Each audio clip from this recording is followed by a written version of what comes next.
Good morning students.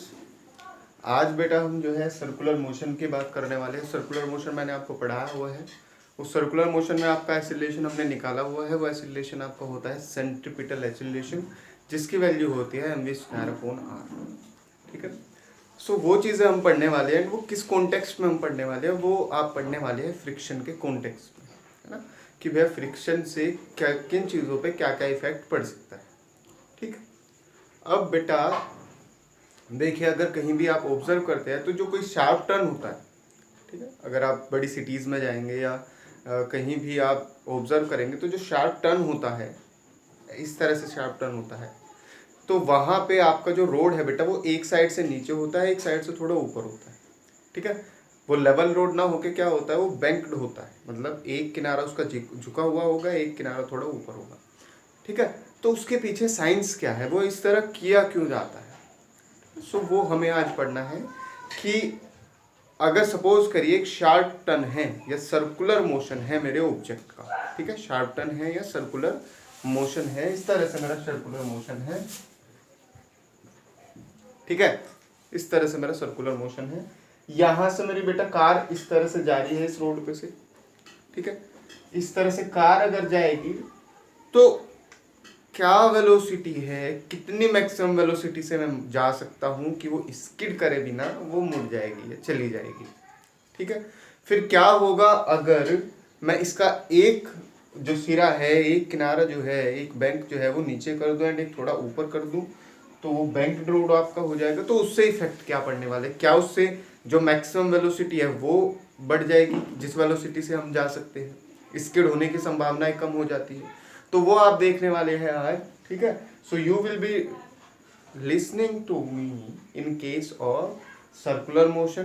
तो आपको circular motion के बारे में पढ़ना है एक तरीके से। ठीक है। एंड उस सर्कुलर मोशन को आप फ्रिक्शनल फोर्स के हिसाब से करेंगे एंड वो हम देखेंगे मोशन ऑफ ए कार। ठीक है। मोशन ऑफ ए कार मतलब एक कार है और वो सर्कुलर पाथ से, इस तरह से सर्कुलर पाथ से वो ट्रैवल करती है। ठीक है। तो क्या क्या चीज़ें उसमें हो सकती है, कितना एक्सेलरेशन हो सकता है, किस मैक्सिमम वेलोसिटी से वो जा सकती है। ठीक है। सबसे पहली बात बेटा आपको ये समझना है कि अगर सर्कुलर मोशन है तो वहाँ एक्सेलरेशन होता है सेंट्रीपिटल एक्सेलरेशन। वहाँ पे जो फोर्स होती है वो होती है सेंट्रीपिटल फोर्स। ठीक है। कौन सी फोर्स हुई, सेंट्रीपिटल फोर्स। अब सेंट्रीपिटल फोर्स की बात बेटा ये है कि सेंट्रीपिटल का खुद का ओरिजिन नहीं है। ठीक है। वो हमेशा किसी दूसरे फोर्स की वजह से एग्जिस्टेंस में आई है, मतलब कोई और एक फोर्स रही होगी जिसकी वजह से आपकी सेंट्रीपिटल फोर्स जो है वो आपके एग्जिस्टेंस में आती है। ठीक है। एक सेकंड रुकेगा बेटा।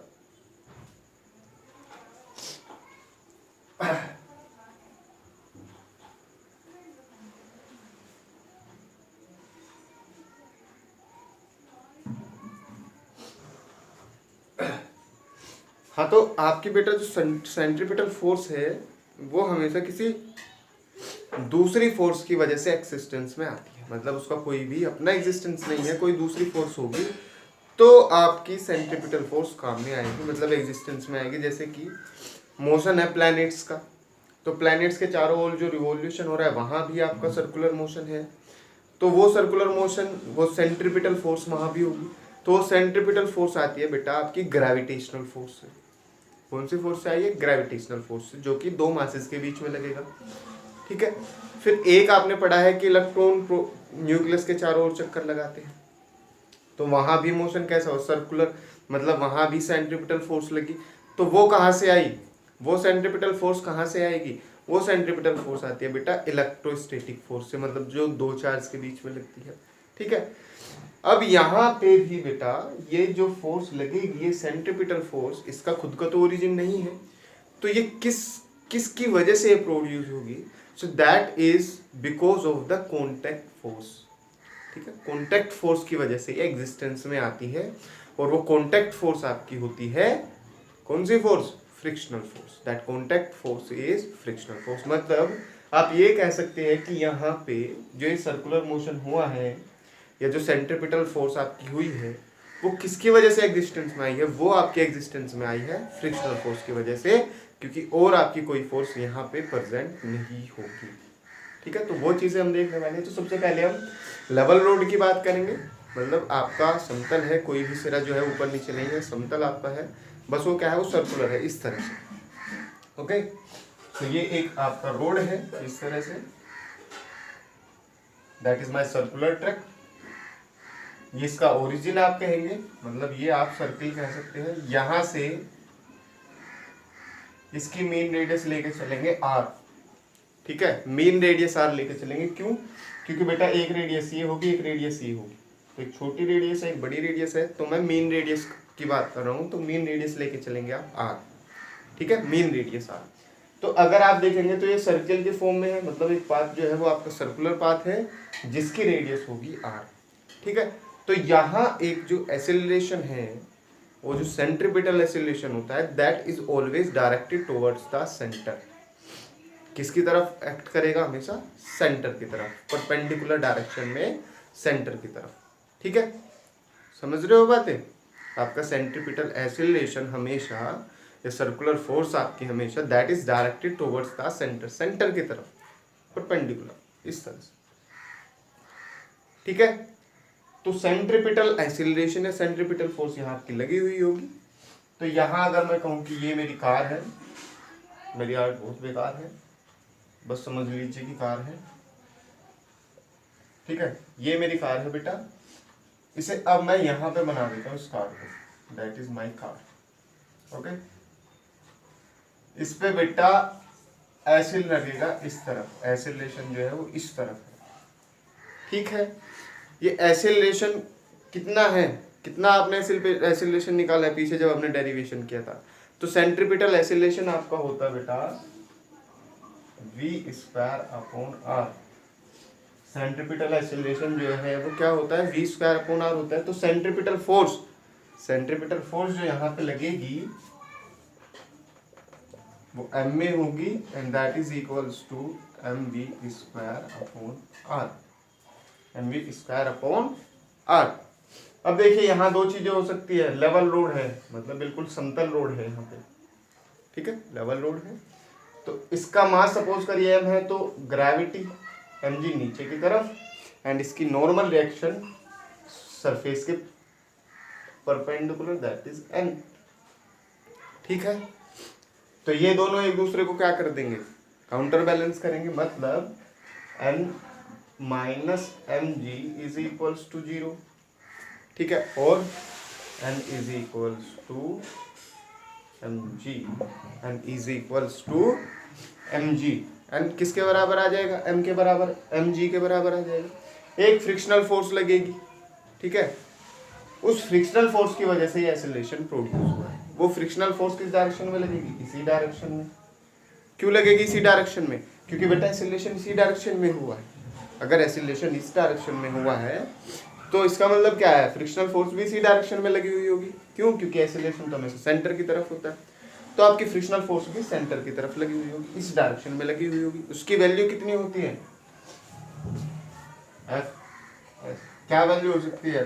ग्रेटर लेस देन, वो less than and equal to this mu s into N. ये आपने पढ़ा हुआ है पिछले क्लास में कि F is equal to less than equal to mu S N.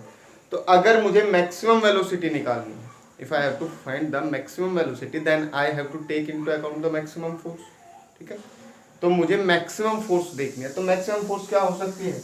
Maximum frictional force हो सकती है F S is equals to mu S N, F S is equals to mu S N. तो ये इस force की वजह से क्या प्रोड्यूस हुआ है? ये म्यू एस एन की वजह से क्या प्रोड्यूस हुआ है? M we square upon R. तो दोनों को इक्वल रख दीजिए, तो mu S N is equals to M B square upon R. N की वैल्यू रख दीजिए बेटा, mu S into M G is equals to M B square upon are. M से M cancel, so V square is equals to mu S R G, और v is equals to root mu S R G, coefficient of static friction, radius and acceleration due to gravity. और ये velocity क्या होगी? It is the maximum velocity.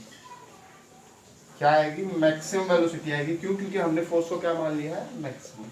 इसका मतलब ये मेरी maximum velocity है, इससे ही मैं जा सकता हूँ, इससे ज़्यादा अगर जाएंगे तो आपकी गाड़ी जो है वो स्किड हो जाएगी। ओके, ठीक है। अब ये देखिए, पहला केस आपका हो चुका है कि जब आपकी कार मूव कर रही है लेवल रोड पे। अब दूसरा केस देखते हैं, जब आपकी कार का मोशन होगा बैंक रोड पे, ठीक है। तो उससे देखेंगे कि क्या वेलोसिटी में कुछ फर्क पड़ा है, क्या वेलोसिटी इंक्रीज हुई है या वेलोसिटी डिक्रीज हुई है, वो चीजें हमें देखनी है बेटा, ठीक है।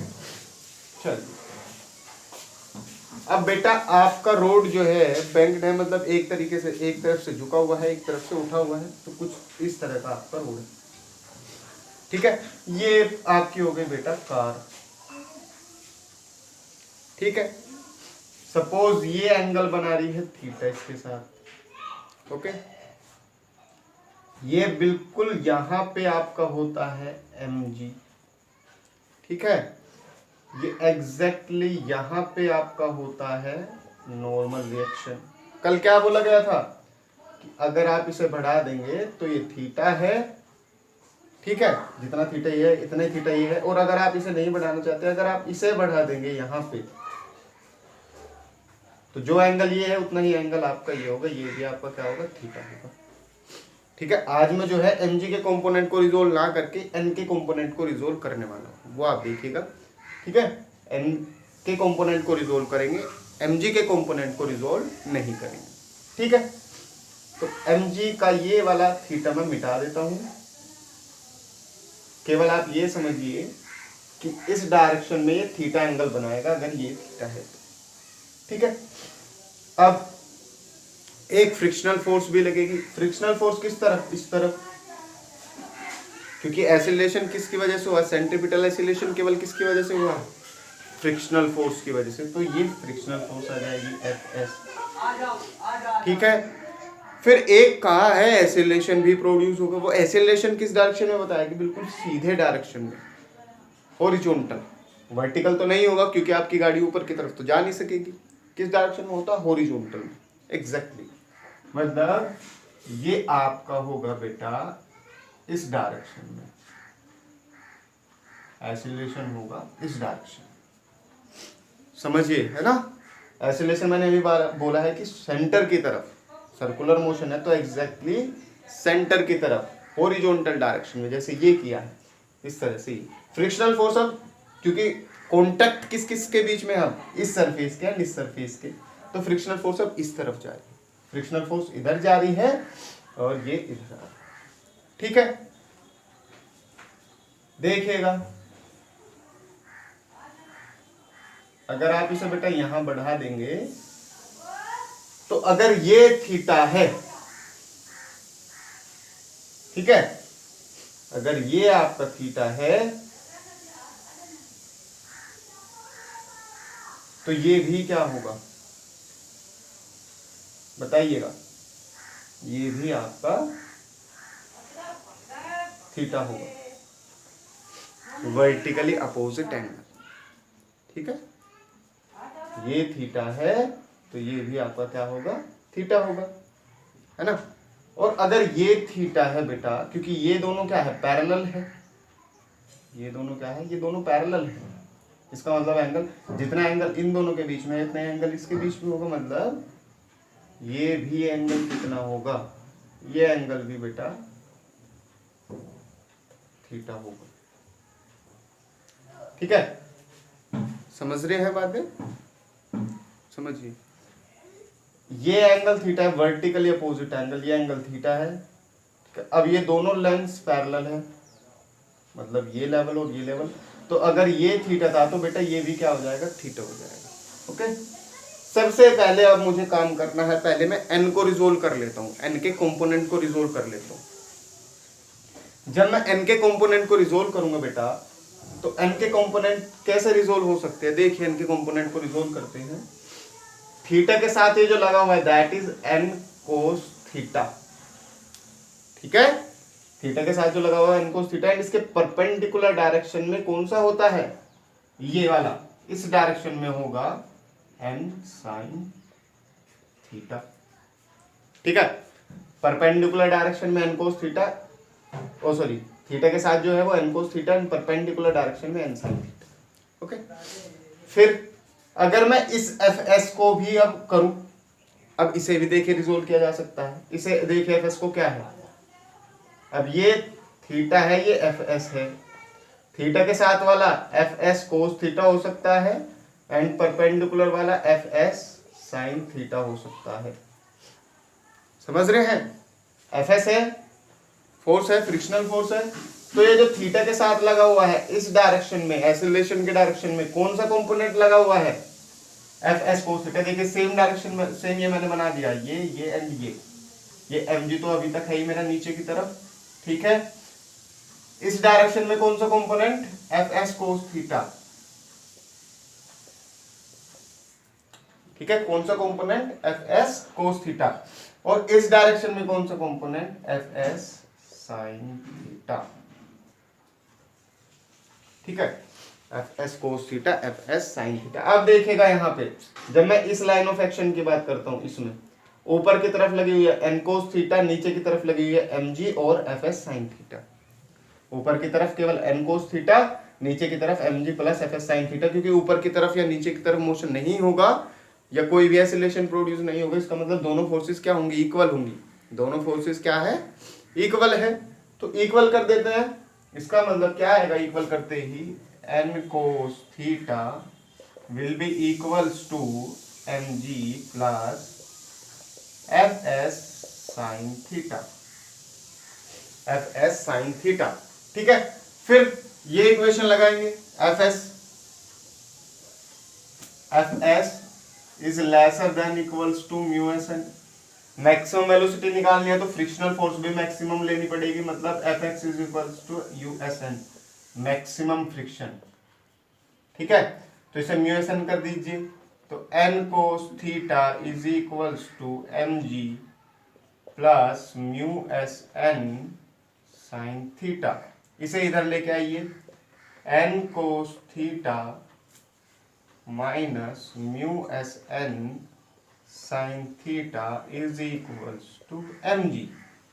यहां से बेटा आप एन को कॉमन ले लीजिए, क्या आएगा, cos theta minus mu S sine theta is equals to M G, and N की वैल्यू आ जाएगी, नॉर्मल रिएक्शन की वैल्यू आएगी एम जी upon cos theta minus mu S sine theta. Mu S मतलब कोफिशिएंट ऑफ स्टैटिक फ्रिक्शन।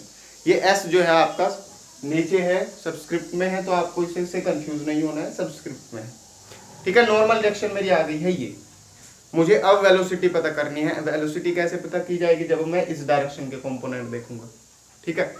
देखिए इस direction में जो फोर्स लगी हुई है, इधर इस डायरेक्शन में जो फोर्स लगी हुई है, उसकी वजह से क्या प्रोड्यूस हुआ है, उसकी वजह से एक्सीलरेशन प्रोड्यूस हुआ है, मतलब उसकी वजह से सेंट्रीपिटल फोर्स आपकी प्रोड्यूस हुई है, ठीक है। तो वो देखते हैं कि कितनी सेंट्रीपिटल फोर्स होगी। ये मैं अभी के लिए साफ कर दे रहा हूं।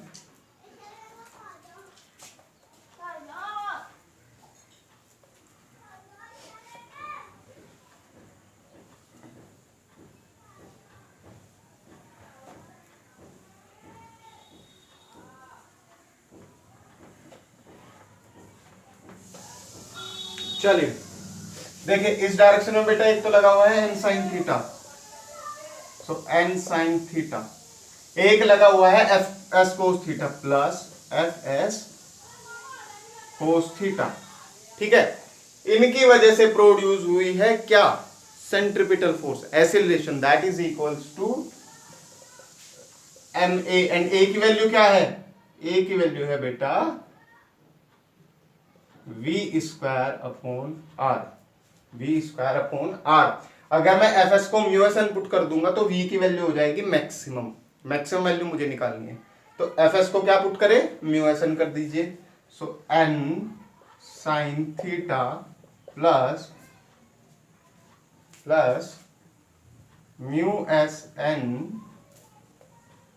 कोस theta is equals to m we square upon r, ठीक है।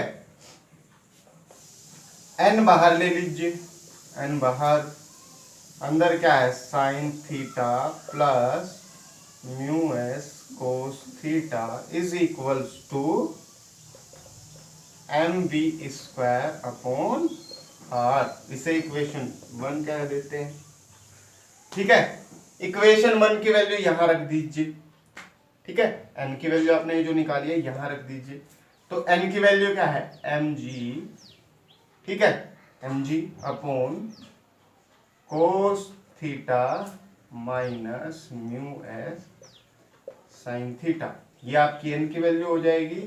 अंदर क्या क्या है sine theta plus mu s cos theta and it is equals to क्या इसके m we square upon are. M से बेटा आपका एम कैंसिल हो जाएगा। ठीक है, एम से आपका एन कैंसिल हो जाएगा, आर आपका ऊपर चला जाएगा उस तरफ। ठीक है, तो एन से एन कैंसिल कर दीजिए, आर को ऊपर लेके चले जाइए। तो आर जी यहां बचा हुआ है, तो आर जी ये यहां अंदर क्या है sine theta plus new S cos theta. ठीक है, divided by cos theta minus mu S sine theta. ठीक है, are g sine theta plus mu s cos theta. एक सेकंड रुकिएगा, मैं इंक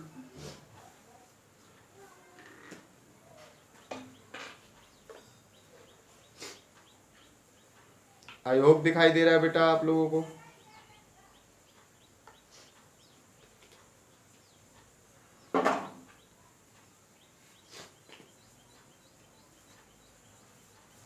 चलिए, तो r g sine theta plus mu s cos theta upon cos theta minus mu S sine theta that is equals to v square. किसके बराबर है we square के बराबर है।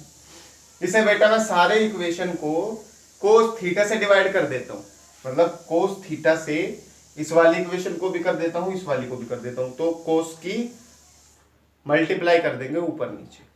ठीक है, तो ये क्या हो जाएगा आर जी सेम रहेगा, sine theta upon cos theta tan theta plus mu s cos theta upon cos theta 1 divided by cos theta upon cos theta 1 minus sine theta upon cos theta mu s tan theta that is equals to v square.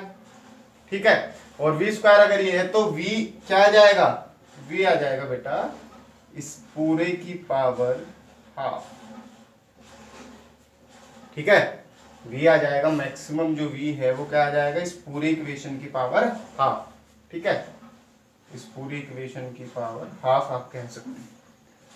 अब देखिएगा यहाँ पे ये दोनों velocities आप compare करिए। ये maximum velocity थी जब आपका लेवल रोड है mu s root mu S R g. ठीक है, ये मैक्सिमम वेलोसिटी है जब आपका बैंक रोड है, तो रूट आर जी दोनों में है। ठीक है, अब यहाँ पे देखिए इसमें म्यू एस के साथ कुछ जुड़ा हुआ है।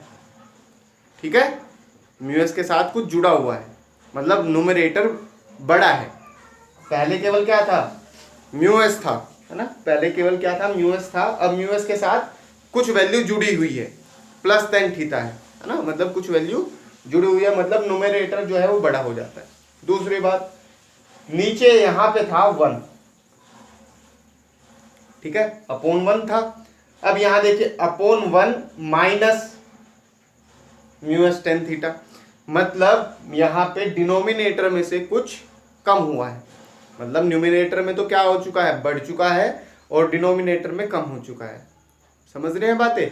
ये वैल्यू एक्चुअल वैल्यू थी जब आपका लेवल रोड था। जैसे ही आपने रोड को बैंक्ड कर दिया है तो अब आप इन्हें कंपेयर करेंगे तो होगा क्या न्यूमरेटर में आपका बढ़ेगा, डिनोमिनेटर आपका डिक्रीज होगा। न्यूमरेटर इंक्रीज होगा, डिनोमिनेटर डिक्रीज होगा। इसका मतलब आपकी वेलोसिटी जो है वो क्या हो जाएगी इंक्रीज। क्या हो जाएगी इंक्रीज हो जाएगी बेटा। ठीक है, तो इसीलिए आपका जो एक सिरा है रोड का वो उठा देते हैं, जिससे कि ज़्यादा वेलोसिटी आप वहाँ से जा सके बिना स्किड किए। ठीक है, तो आई होप बेटा ये आपको समझ आया है। इस पे आप इसके रिगार्डिंग एक दो न्यूमेरिकल्स जो होंगे वो आप करिएगा। इसमें अगर आपको कोई भी डाउट हो सकते तो आप पूछ सकते हैं बेटा। Till then have a safe day and a good bye.